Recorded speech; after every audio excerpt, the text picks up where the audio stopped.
ಸರಿ, ಈಗ ರಾಜ್ಯ ತಲೆ ತಗ್ಗಿಸ್ಬೇಕಾಗಿದೆ ಅಂತ ಎಲ್ಲರ ಭಾವನೆ. ಪಾಸಿಬಲಿ ಎಸ್ ಅನ್ಸತ್ತೆ.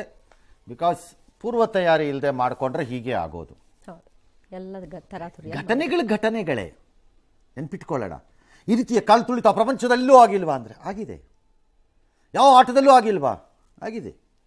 ಇದಕ್ಕೆ ತಾತ್ನಂಥದ್ದು ಆಗಿದೆ. ಬೇಕಾರೆ ನಾನು ಇಲ್ಲ ಅಂತ ಹೇಳ್ತಿಲ್ಲ.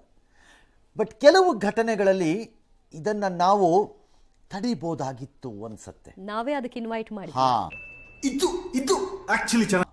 ಕೆಲವುದರಲ್ಲಿ ನಮ್ಮ ಕೈಲಿ ಏನೂ ಇರಲಿಲ್ಲ ಅನ್ಸತ್ತೆ. ಹೌದು, ಕೈ ಮೀರಿ ಹೋಗಿರುತ್ತೆ. ನಮ್ಮ ಕೈಯಲ್ಲಿ ಏನು ಇರಲಿಲ್ಲ, ಅದನ್ನು ಯಾರೂ ತಡೆಯೋಕೆ ಆಗ್ತಿರ್ಲಿಲ್ಲ ಅದನ್ನು ಅನ್ಸತ್ತೆ. ಹೌದು, ಅದನ್ನು ಕೆಲವನ್ನ ನಾವು ತಡಿಬೋದಾಗಿತ್ತೇನೋ ಅನ್ಸತ್ತೆ.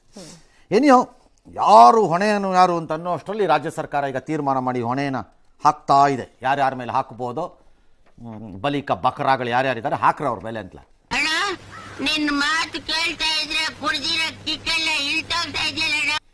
ಪೊಲೀಸ್ ಕಮಿಷನರ್ನ ತಲೆದಂಡನೆ ಮಾಡಿದ್ದಾರೆ. ಅಂದರೆ they have suspended him. Police commissioner ದಯಾನಂದನ ಒಂದು ವಾರ 8 ದಿನ ಮೊದಲು ನಿಮ್ಗೆ ಆಯ್ಕೆ ಯಾರನ್ನ ಹಾಕಬೇಕಲ್ಲ ಕಮಿಷನರು ಅನ್ನೋ ಗೋಜಲಲ್ಲಿ ಬಿಟ್ಟಿದ್ರಿ ಅವ್ರನ್ನ. ಸುಮ್ಮನೆ ನೀವು ಆಯ್ಕೆ ಮಾಡ್ಕೊಂಬಿಟ್ಟಿದ್ರು ಆ ಪಾರ್ಟಿ ಒಟ್ಟೋಗಿರೋರು, ಅವ್ರ ಪಾಡ್ಗವರು ಸಿಕ್ಕಾಕೊಳ್ತಿರ್ಲಿಲ್ಲ, ಅನ್ಯಾಯವಾಗಿ ಸಿಗಾಕೊಂಡ್ರು. ಟೈಮ್ ಚೆನ್ನಾಗಿಲ್ಲ ಅವ್ರಿಗೆ. ನಿಂಬೆಹಣ್ಣು ನಿವಾಳಿಸ್ಬೇಕಾಗಿತ್ತು, ಟೈಮ್ ಚೆನ್ನಾಗಿಲ್ಲ ಅಷ್ಟೇ. ನನಗೆ ಗೊತ್ತಲ್ಲ 100%. From 15 days they have been waiting for a new commissioner. Chief minister decide ಮಾಡೋಕ್ಕಾಗಿರಲಿಲ್ಲ ಯಾರನ್ನ ಹಾಕಬೇಕು ಅಂತ. ಅದಕ್ಕೆ ಈ ಮನುಷ್ಯ ಕಂಟಿನ್ಯೂಡು ತಗಲಾಕೊಂಡ್ರು. ಏನಿಯೋ it's all right. ಆಗಿರೋದಾಗಿದೆ.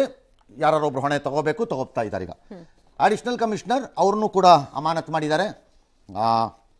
Fair enough. ಇನ್ಸ್ಪೆಕ್ಟರ್ಗಳು ಸೆಂಟ್ರಲ್ DCP ಅವ್ರು ಶೇಖರ್ ಅನ್ನೋರು, ಅವ್ರನ್ನೂ ಕೂಡ ಸಸ್ಪೆಂಡ್ ಮಾಡಿದ್ದಾರೆ.